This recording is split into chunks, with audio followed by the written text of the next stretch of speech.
કાંકરેજ તાલુકાના કસલપુરા ગામની રોડ બાબતે માંગણી ક્યારે થશે પૂરી? કાંકરેજ તાલુકાના આંગણવાડાથી કસલપુરા જતા રસ્તા બિલકુલ બિસ્માર હાલતમાં જોવા મળી રહ્યા છે.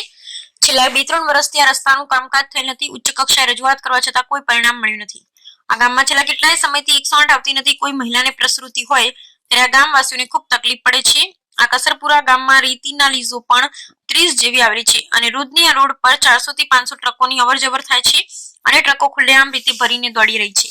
ટ્રક ઉપર કોઈ પણ જાતનું મેણિયું કે તાડપત્રી ટાંકવામાં આવતી નથી અને આ રીત આજુબાજુના ખેતરમાં ઉડે છે અને ઉભા પાકને નુકસાન પહોંચાડે છે. તેનાથી ખેડૂતો પણ ત્રાહિમામ પોકારી ગયા છે અને ગુજરાત સરકારનો દાવો છે કે કોઈ પણ ગામ રોડ વંચિત રહી ન જાય. તો આંગણવાડાથી કસલપુરાનો રોડ કેમ 2-3 વર્ષથી બન્યો નથી?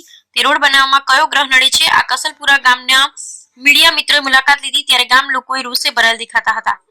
જ્યારે પાટણ લોકસભા સાંસદ ભરતસિંહ ડાભીએ લેખિત રજૂઆત કરેલ હોવાનું હતું, જેમાં લખ્યું હતું કે મારા સંસદીય મત વિસ્તારમાં કાંકરેજ તાલુકાના કસલપુરાથી આંગણવાડા ગામને જોડતો રોડ સદંતર તૂટી ગયેલ છે. કસલપુર ગામે રેતી ખનીજની લગભગ 30 જેટલી લીજો આવેલી છે, જેના થકી સરકારને વાર્ષિક અંદાજે 4 કરોડ જેટલી આવક પણ થાય છે. પરંતુ કસલપુરથી આંગણવાડાને જોડતા આશરે 2 કિલોમીટરના રોડ પર રોજ રાત દિવસ ડમ્પરો દોડતા હોવાથી અત્યારે બંને ગામના ગ્રામજનોને તથા વિદ્યાર્થીઓને અવરજવરમાં ખૂબ તકલીફ પડે છે.